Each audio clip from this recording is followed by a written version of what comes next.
One of the crucial things you said is you made it into a situation that is more like teaching, more like a classroom setup, basically. And I think the reason why you use that metaphor, that situation, is because teaching for you, I think, like for me and like for Katharina, is about connection. It's about connecting over ideas to other people. And that's exactly what an exam is not. An exam is about eliminating connection and about creating distance.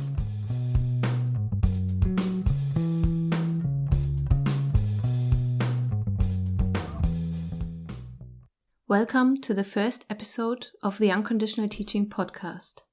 Unconditional Teaching is a project by Jessica Koch, Tyll and me, Katharina Ph.D. Together we write articles and record interviews in which we investigate how we can create healthier relationships in learning and teaching. In this episode, Tyll and I talk to Jessica about her experience of writing and defending her Ph.D. thesis and the severe strain both put on her mental health. In the second part of this interview, we talk about the genderedness of discourses of resilience and suffering and why it is so difficult to acknowledge traumatic experiences when you are pursuing an academic career. Finally, Jessica tells us more about how she exercised agency to create her actual PhD defense as a situation of security and support for herself by inviting students, colleagues, and friends. Do you know anything about how other PhD students deal with the pressures of pursuing a PhD project? So, have you talked to people who have had experiences similar to yours, or are there people who deal with this very differently? I have spoken both to people who went through the process, so who went, who did it and completed the PhD phase, and I also talked to people who stopped doing it and basically went out of academia to work in different positions out there in the world, essentially. And what I have observed, I don't know if this is a general truth, but what I have observed is that there's a tendency for female PhD students or female researchers to have a similar approach to the final PhD product and to the whole research that was involved as I do, like saying, okay, I either don't want to publish this with a publishing house, I don't want to look at this ever again, or I did publish this and I find it painful to look at. I find it painful to have this thing in my immediate vicinity. I cannot look at this. So they perceive the trauma as trauma and they talk about the trauma as trauma, or they refuse to acknowledge. This is what most often happens. I think there's a lot of people who refuse to acknowledge this as trauma, except for when it happens behind closed doors, when it is like a one-on-one conversation and then it's all done in hushed whispers, more or less, which I can totally understand. It's such a frightening process and there's so much politics involved and then it becomes very, very problematic to talk about how terrible the process was after you've completed it, particularly when jobs are on the line. With men, I oftentimes find that they speak about their own PhD thesis with an intense sense of pride and what looks like from the outside like enjoyment. Like they will hold their books and be like, yeah, but don't you want to have something like this and display it? They talk about it like a trophy, like they went out hunting, killing a beast essentially, and that now they have this trophy that they can show, and basically this is the reward that they show, and then they will also have the same scars. I'm not saying they're not as traumatized as the women are, but they tell themselves and the world essentially, look, this is what I did this for. My battle scars aren't in vain. I do think, however, that this narrative of the trophy or this was worth it is not really a sign of pride. I do not believe that most of these people feel pride. Most of these men feel pride. I do think what they feel is relief. Relief that this is over. Just another comment on the genderedness of this discourse of resilience and suffering. I think in our society and in academia too, men are more encouraged to draw strength from experiences of suffering. So discourse of resilience and overcoming the suffering, while for women the suffering is often framed as a form of victimization, as a form of victimhood that attaches to you.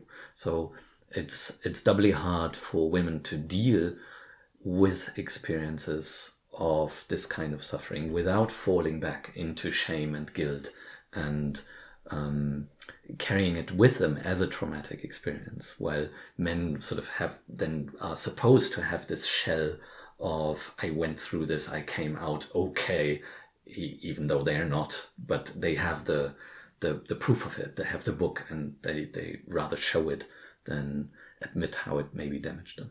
Yeah, it's simply, I mean, in the whole of academia, it's not very encouraged to talk about the damage academia can do to our mental health. But I think for men in particular, because of the prevailing discourses of masculinity, it's even harder to come to the conclusion that such processes are painful, and then to deal with the pain appropriately by, for instance, getting therapy, or at least, getting some sort of counseling to make sense of the pain that one has gone through.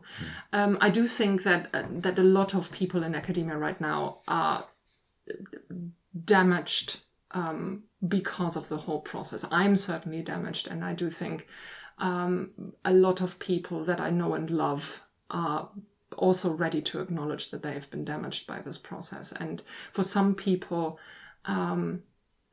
they feel like there's no return, there's no healing in this.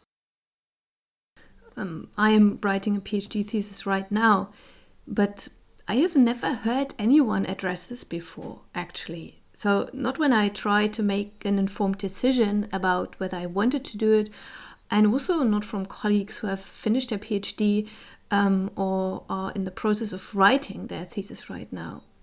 So at least in my experience, people actually don't talk about this, at least not openly.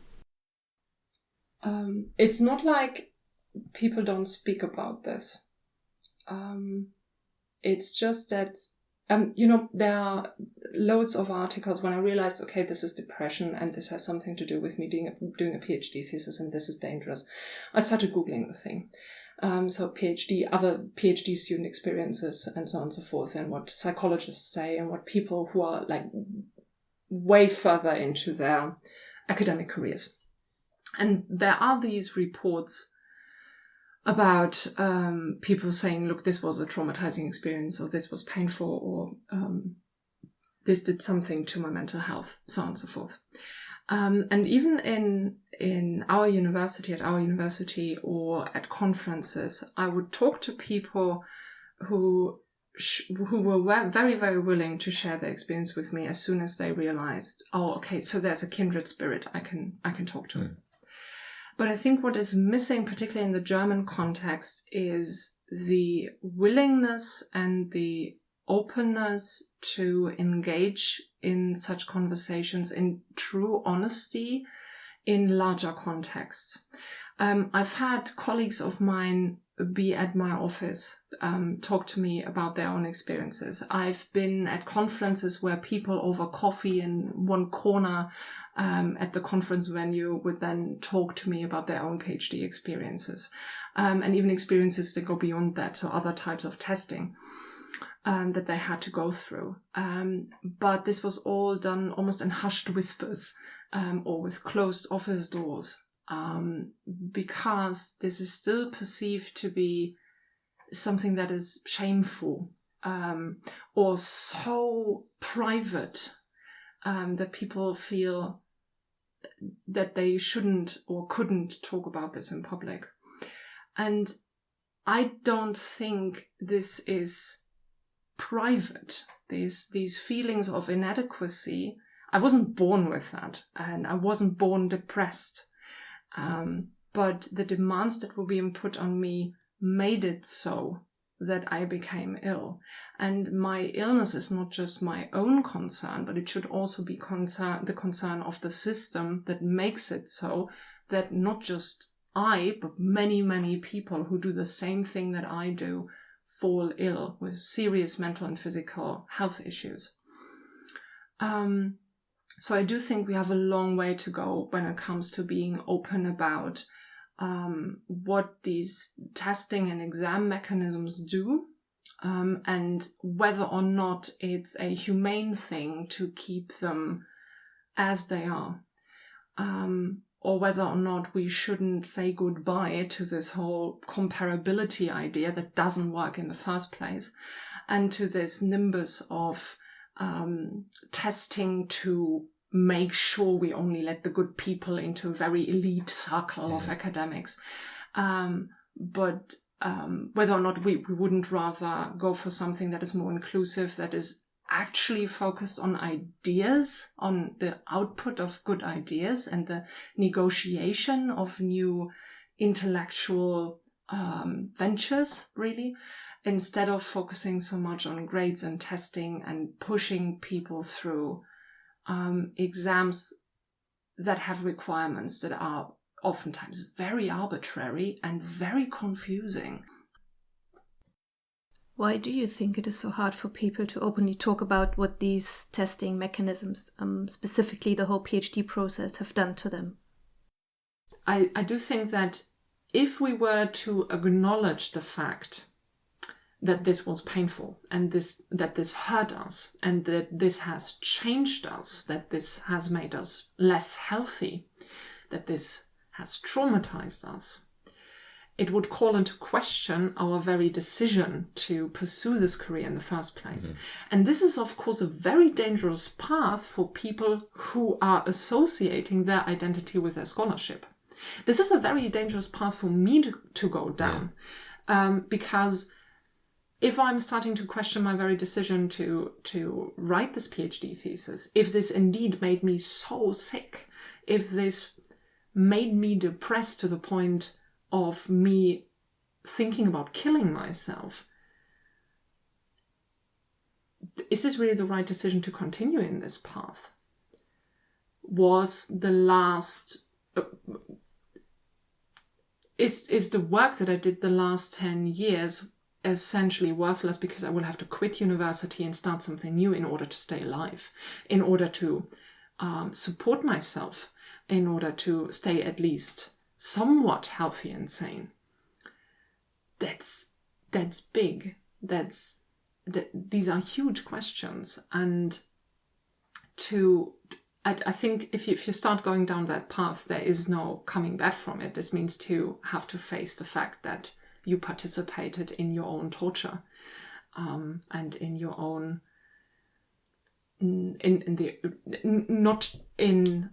or to the detriment of your own health, essentially. And that's a tough pill to swallow. What were the reasons for you to actually continue? Before I realized part of how this worked, it was because I thought I can't do anything else. This is the only thing I'm good at, and this is the only thing I will be paid for. And if I can get 3 years or 4 years of paid scholarship, it will be worth it. I'm just a small student, and they're giving me this huge opportunity, and I can't possibly say no. Also because I bought into this whole narrative of the wasted potential. If I don't do this now, then I will never get the chance to do that again. And people will forever look at me with disappointment and with sadness, because I didn't get to unfold my full potential because I made the foolish decision of not pursuing this. About 3.5 years into my PhD thesis, so when I was almost done, it started to dawn on me when I realized, okay, I'm suffering from depression. This is making me sick. And once I talked to my therapist about this, and once I talked to my colleagues, you guys, about what is happening to me, and it dawned on me that this is a systemic thing too, that this is not just me being weak and not resilient enough. I think the reason for why I stayed and why I still finished it, although I felt like I couldn't, was because I still felt like I'm so programmed still to think that this is important for me to finish. And I couldn't have gone on with my life without feeling guilty and without feeling ashamed, because this is how my programming works. And it will take decades for me to deprogram myself. I don't know if I can ever reach that point where I feel comfortable enough with what I'm doing and can feel proud of my accomplishments, because I define my accomplishments. But I know that at the moment I'm not capable of doing that. And I needed to finish it for me to get this feeling of, at least I didn't produce myself a sense of shame and guilt because I didn't finish it. I was at least aware of that was the reason for why I needed to continue this. And a bit of it was spite too, because I didn't want to give the system what's it called? I didn't want to throw in the towel. Yeah. It was a bit of spite. The spite was good. The spite helped me to generate a bit of energy that pushed me over the finish line. But that was like very late in the process. Most of the time it was really dragging myself towards the finish line. It was very painful. I realized this after the defense when I laid in bed that evening after I had laughed and cried and laughed and cried and laughed and cried. I was insane that day. I don't know what went on with me. Very confusing. And I was lying in bed with my husband, and I realized in how much physical pain I was. And still to this day, I mean, I had my defense in November. It's now late January. I still have nightmares about the defense and about writing the PhD thesis. I still wake up thinking I have to work on my PhD thesis, and it takes me a few seconds to realize that I don't. I still have like the almost flashback, like when I encounter certain books or certain texts, or when I see emails from my supervisors that have nothing to do with my PhD thesis. I still get these intense feelings of dread, not because I dread what these people have to say or because they were evil or something like that, but because the process of writing this PhD thesis was so terrible that everything that I associate with a PhD thesis immediately triggers this feeling of dread and anxiety, and immediately drains me to the point where I feel that the symptoms from my depression are coming back, so that I feel without energy, that I can't do anything except for lying on the couch, not doing anything really. I mean, just last week we saw how it affected you being in the room where your thesis defense happened. Yes. That wasn't a good place to be for you, obviously. Yeah, we were sitting in this room and just listening to some talks, and I didn't understand it. A student sitting next to me said, "You don't look too hot." And then I started crying. And it happened again, like the day afterwards, when we were back in this room, and you asked me, what's going on, and I said, this room doesn't do me good. So I realized relatively late that the space in which the thesis defense took place triggered me. Although the defense as such wasn't as bad of an experience as everything that led up to it and everything that came after it. It's as I said, I don't really think I will ever fully understand the whole process of, pardon my French, the fuck-uppery that happens there in these processes. But that much I do get. I would like to ask you more a bit about the actual thesis defense, if you don't mind. I mean, as much as you framed this as a traumatizing process and a re-traumatization after the fact, after you handed in the PhD thesis, with the thesis defense, then I think for all of us who have witnessed you go through that process, who've been at the defense, and all of us who have been at the rehearsal you did, this was an extremely impressive exercise in agency, and using the agency you have in coping with that situation, making it for you the best it can be to go through that. am I correct when I interpret it like this? To me, it certainly looked like this. Yeah. And I mean, during the actual defense, you had invited a lot of colleagues, a lot of students of yours, and I took 2 pages of notes, not on what you talked about, but how you carried yourself, the rhetoric you used, the strategies you that were on display, that were obviously coping strategies, and which blew my mind, that you were so aggressive in putting forth things that you need to do in order to get through this whole in one piece. Can you talk a bit about what you did, why you did that, what it did to you, what it meant to you? Certainly, I think 2 things come into play. One thing was in my therapy, realizing again, or relearning rather, that I have agency.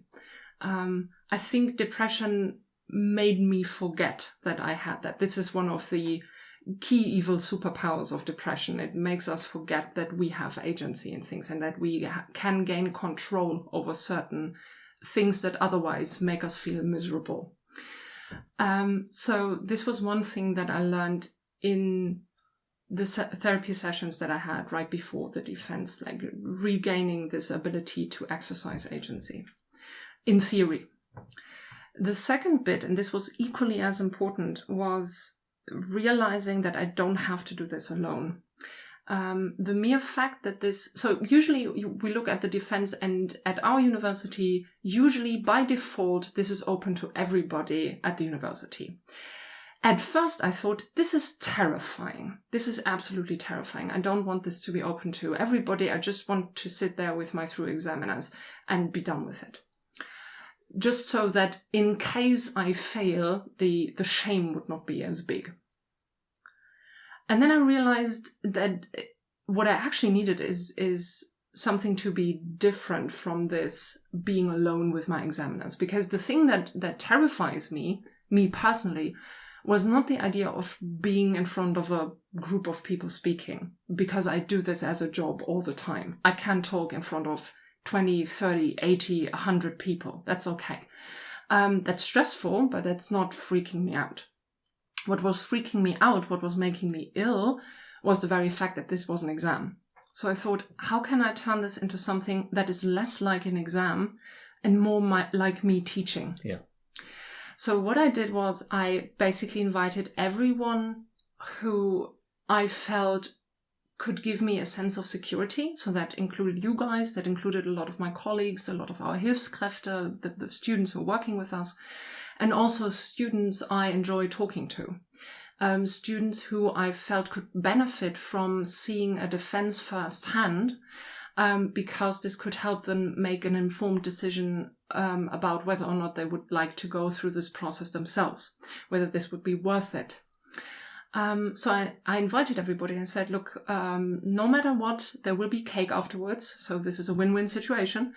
And I saw this as a sort of, okay, I'm turning this into something that is more to my taste, something that is more to my liking. And the defense day was super weird in the beginning because, technology didn't work out and I was alone for 2 hours there and waiting for everybody to sort of pour in. But the moment that you guys came and the students poured in, there was this, I just felt so safe. I realized I had created my own little safe space. In an exam that would determine whether or not I would be allowed to have the title that I worked for the past 4 years. And I realized that I was just here and the next 90 minutes would be me speaking to people I like and people who like to talk to me about my ideas and who, if they have feedback from me or responses to my ideas, that they would let me know, but that everything would be fine. And seeing my examiners also reacting to this, I think, I'm not entirely sure, I didn't speak with them afterwards about the whole center, but I do think that maybe there was this element of surprise. There were so many people in the room who were just there to listen to me, my ideas in this exam. And for me, this made all the difference. It gave me a lot of security. It gave me me the feeling of being loved and cared for, and in a situation where everything is so frightening and so devastatingly complicated and dreadful and existential in scope, just feeling support by having people there that I liked and who liked me back made all the difference. What impressed me so much about your choice to do it this way was that, and you talked about agency and how difficult this can be, and because for me it was really an exertion of on exercise in agency, because what you basically said was, well, I don't have to subject myself to all the rules and to all the constraints of this exam situation. I can try to figure out where are the things, like the gaps in the rules that allow me to create the situation in my favor. And doing this, I think one of the most important things in general that we can do when we try to create experiences of self-efficacy and agency in institutions, to not let ourselves be determined by the context and the situations and the circumstances completely, but watching out for what are the things where I can do something about it. And I think that the outcome, that the effect this had worked so well is amazing. But I think even trying to do this, even trying to exercising agency or to creating agency for yourself is already a very important step within systems. One of the crucial things you said, I think, is you made it into a situation that is more like teaching, more like a classroom setup, basically. And I think the reason why you use that metaphor, that situation, is because teaching for you, I think, like for me and like for Katharina, is about connection. It's about connecting over ideas to other people. And that's exactly what an exam is not. An exam is about eliminating connection and about creating distance. Absolutely. And you sort of redefined the entire situation and made yourself open to connection just by having an opposite, but just by creating an opposite that listens, that engages with your idea, the ideas who know you as a person. And that was a really powerful move in the moment, and everyone could see that and feel that. And I certainly found that.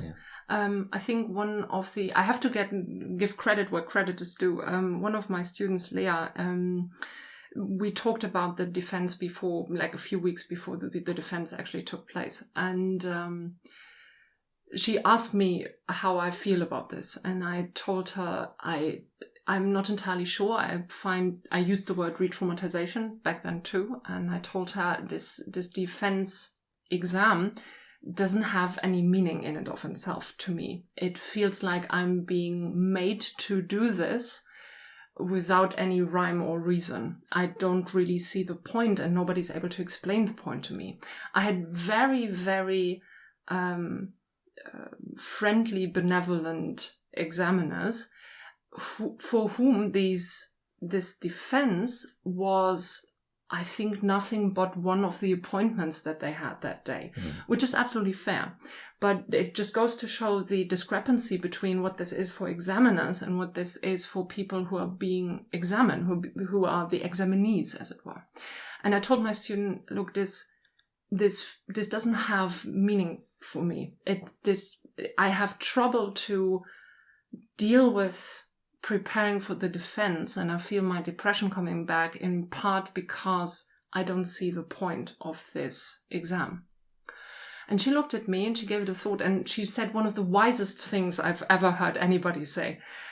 She looked at me and she said, well, you know what? I don't know if this is helpful, but you invited me to come and listen to you speak. And to me, this is meaningful. And I almost cried. It was like, I was like so touched by this. And what she did was make this defense meaningful for me. It became meaningful because she could derive meaning from that as my student, as somebody who felt invited to come to something that students are usually not explicitly invited to, although, of course, to open defenses, they're always allowed to come, but they don't know that. And simply having given her this explicit invite to say, look, come and witness my imminent demise. This is how I phrased it, I think. It was important to her, and it was meaningful to her. It was, as you put it, like as in teaching, it was a moment of connection. She felt seen, and I could make myself be seen through establishing this connection. And when I realized that this was meaningful for her, it made the whole thing more meaningful to me. And I think this just grew, the sense of meaningfulness grew the more people said, yes, we're going to be there. We're going to support you, and we're going to listen to what you have to say. And then looking at all of your faces, one of our colleagues sat there with the brightest of smiles, completely looking at me. And I thought, what did I put that look on her face? But she was so like listening to me and paying attention, and I couldn't help but feel like this is cool. I enjoyed it. Like 10 minutes in, I started to enjoy the whole thing. Not because it was an exam, but because there were like 20, 25 people in the room who were actually listening to me and had fun because I was there. And that was cool. Yeah, it was cool for us too. Thank you. Can I also ask, now, we do this interview to put this out there, to communicate this. You're being incredibly honest and open about your experience, about this being a traumatic experience. I think we started the Unconditional Teaching website as an outlet to discuss the things that we see going wrong at university, as an outlet for our ideas to make it better, to find solution. And we decided to open with this because this was your recent experience, and to shed a light on things that people habitually don't speak about, which is where there's a lot of taboo around it. Does that feel good to you to speak about that? Is that okay? Does it give it meaning? I don't know. Yes. It's a coping mechanism. It doesn't, it gives post hoc sense to events that don't make sense in and of themselves. And I think that is one way of how we can deal with trauma, or how psychotherapy, as far as I understand it, as a patient essentially, works. It's taking an event or a condition, a series of events that don't make sense in and of themselves, that cannot be on their own merit be integrated into our own life story, into our own experiences in a meaningful way, and giving them meaning.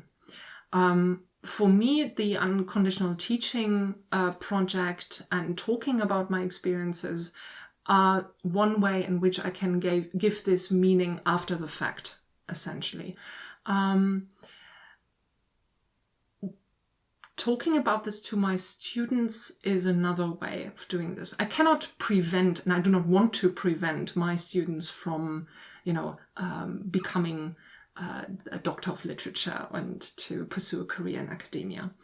But I can make them more aware of the downsides of academia, and I can invite them by talking about these experiences to become more aware of their own vulnerability, in a sense, and that because we are all vulnerable to systemic pressures, we need to take extra care of ourselves. And sometimes taking extra care of ourselves means to say no.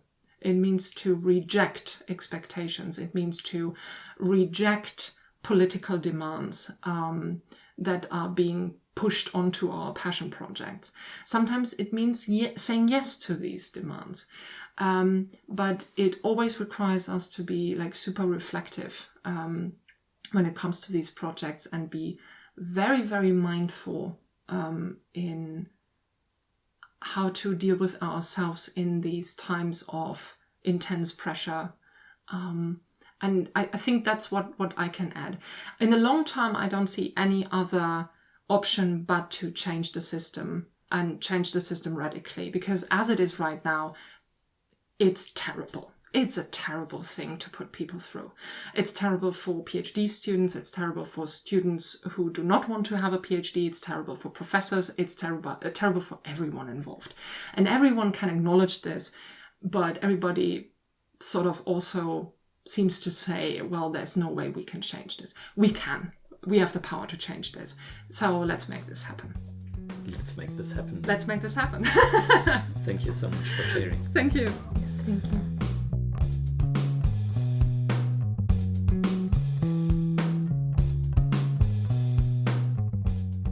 Thanks for listening. Unconditional Teaching is a project by Tyll Jessica Koch, and me, Katharina Peach. Music by Lily Olason. If you want to know more about our project and our partners, check out unconditional-teaching.com. Do you like our content or would like to engage with us? Head over to our comment sections or contact us via team@unconditional-teaching.com.